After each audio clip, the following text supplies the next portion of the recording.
Welcome back to What Arty Noobs with General Disturbance. This is the CS-52 LIS or Fox.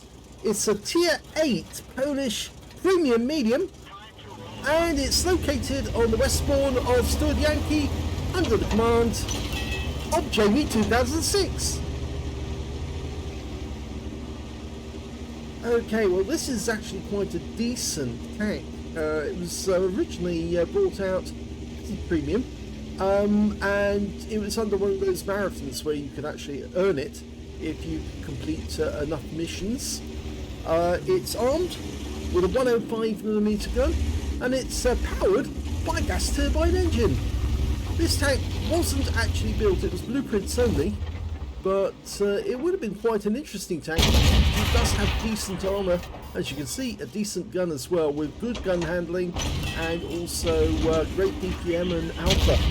The alpha's 320 and it's got 208mm of pen with standard ammo, and with a premium APCR which has got incredible velocity as well, it's capable of going through, if I can show that again, 252mm, so 50mm or under 50mm up just for using the premium ammo. But it's that velocity, look at that, 1569. So with very good gun handling, that means the shells are more likely to hit the target because it's point and shoot.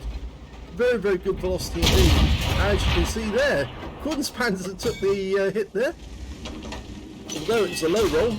Oh, he's blocked the shot that came from Kunstpanzer. Another good feature of this tank is that the turret does have very good armour. Very thick armour on the front, 190mm on the turret. Front of the vehicle is only 80mm, but it's a decent armour, and it's got 7 degrees of under pressure as well. Another shot goes through the Kunstpanzer. This time round he does get a high roll, 340.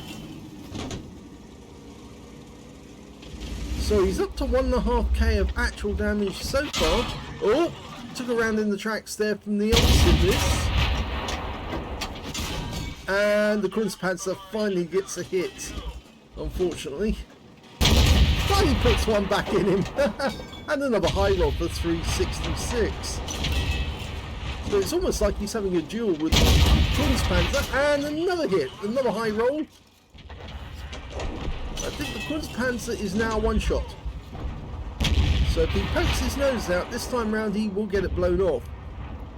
And I think he's holding there at this moment, waiting for an opportunity. And when he takes it, that's when he'll go out the game. There's a Barask over there as well, I think. Oh, Kunstpanzer just got stunned. Our Arty got a shot in on him. It's a Batjat 155-55. He's trying to throw a quick shot on the Barask, but doesn't get it. Now at the other end of this corridor, and it's a tier 9 game, so Object 705, who's decided to go into the centre. It is an encounter game, so you do need to get into the cap area, and there you go, tracked him. So just keep going through that drive wheel and he'll collect and harvest all the, farm all the points. Go for it again. Yep, that guy's not going anywhere quickly.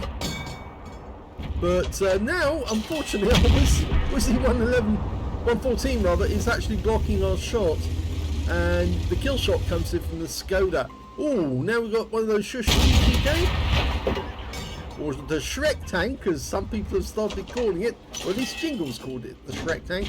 I don't think it really is a Shrek tank. It's not ugly at all. I think it's more to do with the way that the letters were spelled out. Kunstpanzer, hello! Goodbye!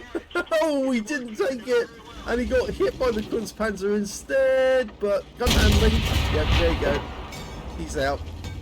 So, that means we've got the factory. So he's half in, half off the ramp to actually give him a bit of gun depression to play with. 7 degrees gun depression, as I mentioned earlier. And now we've got the IS-2 shielded. Hello! And unfortunately no one hit the tracks, but at least we get the damage assist. Okay, pushing on. Sitting up on the railway tracks does kind of make you a target for enemy tanks off there in distance. There's the Brask. Oh, the Brask would make a good target to go for, but our Charfu 204 makes quick of him. And the 4 Pantera comes into sight, changed the angle. Unfortunately, it didn't stop the shell going in. And yeah, there's another 90mm round because, of course, he's got an auto reloader. And there's only one enemy tank left, and they've capped out. Here's the end of battle stats, and that was an ace tanker game for Jamie2006 in the CS-52 LIS. He also got a shell proof for blocking more damage than hit points to his own vehicle, a spotter for spotting at least 1,000 hit points of damage, 5 for effect for doing more damage than hit points to his own vehicle, and a bruiser medal for getting at least 5 critical hits. In fact, he managed 5 exactly.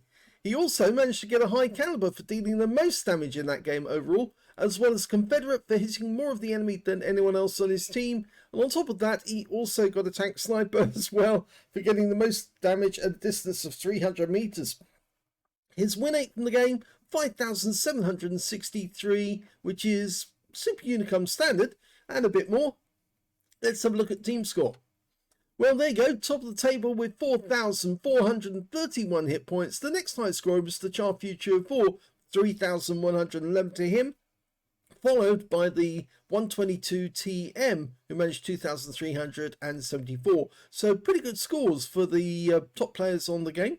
And when it came to kills, well, the Charfu 204 and the 122 TM both got 3 kills.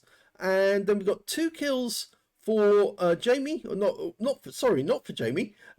Jamie only got the 1 kill, but there was 2 kills for one of the Foxes and another one for the Leo. Nobody on the enemy team managed to get more than 1 kill. In fact, there was only one player who actually got a kill at all, and that was the Object 705. So it was a 15-1 game. When it came to, it wasn't a 15-1, it was a 14-1 game because there was still somebody alive at the end of the game. The AMX M445, our guys in the cap, should have decapped to allow them to get the kill on that guy. It wouldn't have taken them long, but unfortunately it didn't happen. So it was a 14-1 game.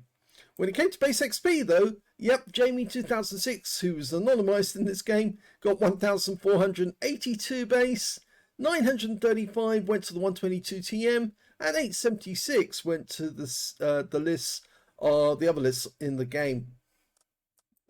He fired 20 rounds in the game, got 18 direct hits on the enemy, and 15 penetrations. So it is a case of point and shoot, because of course it's very accurate. It's got good gun handling and great accuracy.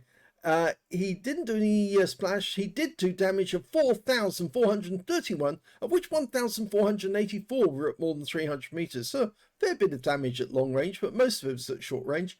9 hits received from the enemy, but only 4 of them penetrated, 5 non-penetrations, and no hits by way of splash. 1,740 hit points of damage blocked by armor. He spotted 3 enemy vehicles, damaged 8 of the enemy, killed 1, so there's your Confederate, and 2,264 hit points of damage assist, and he earned 147,560 credits to the game, 73,780 from personal reserves, a total of 221,339 credits altogether, and after repair, ammunition, resupply and consumables, he still took away a massive profit of 181,153 credits for one game. 2,223 XP, times 2 for the first victory, 222 for this being a premium vehicle, and took away 4,668 experience points altogether. So let's have a look at the armor of this thing, and we'll see very quickly why this vehicle is so strong. Yeah, look at that turret. It's got massive armor around the front. You're looking at impacted armor of only 190, but it's the shape that actually lends this to having a more effective armor overall, because even though at that point it's got 190, it's showing actually 201, and depending on where you look on that area there, you can see it goes over 220 at the top there. The mantlet is of course very strong, but you can see that it's really well designed to actually deflect a shell if it actually hits the turret. So if you're in a hull down position, you are going to take advantage of this tank. I think what you can see though is the upper plate is only 80, but it very well angled, coming out at 138 or thereabouts. Lower plate 85mm, coming out at about 140. It does have a weak spot, the cupola there, and there's another one there. One cupola is only 55mm with 87.4 effective, and the other one is 100mm with 100mm effective.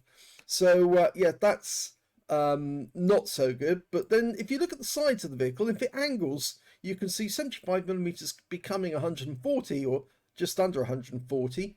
And if you look at the sides overall, you can see 75mm, because it's basically slab sided, you can see there it will be the same armor all the way down the vehicle. If you hit it side on, side of the turret 110mm, still fairly effective, and the rear of the turret is 90mm. And we can see that the rear of the hull is 45, coming out at 45, because again slab sided. The engine deck, you can probably penetrate this with 15mm, so an Arty could get through that.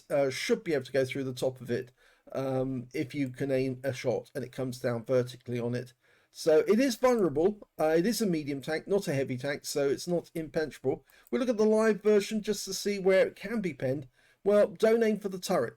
That's the thing on this one. Don't aim for the turret. You can aim for the cupolas to get through. You can aim for the hull to get through, but just don't aim for the turret because it's so well armored that you're unlikely to get through at all. And if, of course, he stays in a hull down position, he's reasonably safe. You can angle this tank as well to try and increase your armor effectiveness and or potentially get a ricochet as well. You can see a ricochet there on that side. If he over angles like that, you can go in through the side, but you wouldn't be able to go in through the front that way. Anyway, so that's the armor. Let's have a look at the modules. And unfortunately, Wargaming have not shared the modules with anyone, so we have no idea where certain key features such as the ammo rack are, but we can tell the driver's sitting in the front, right in the center, and we can also tell that the gunner is on the right hand side and the tank commander is directly behind him, so because they've got the primary sights here for looking around and seeing where everything is, which means that the loader is going to be on the left hand side of the vehicle because this tank doesn't have an auto loader, it's manually loaded. So that's all we can tell really. This is the loader's hatch, there's the commander's hatch, and the gunner comes out of the commander's hatch if necessary to evacuate the vehicle. Oh bugger, the tank's on fire. Yes, that's a chieftain saying for you. But anyway, apart from that, the only other thing we can say is the engine is going to be in the rear at the back because that's where it is. And that's all. We can't really tell where the ammo racks are at all, or the fuel tanks for that matter. But I would take a guess that the fuel tanks are probably either side of the engine at the back because that seems to be the standard configuration that most tanks have. So very few of the modules are known, but at least we know where the human squishy bits are, and we can of course aim for them. I hope you enjoyed that replay. If you did, please give this video a like. Do subscribe to our channel. Leave a little comment down below because it feeds the algorithm. And thank you for watching.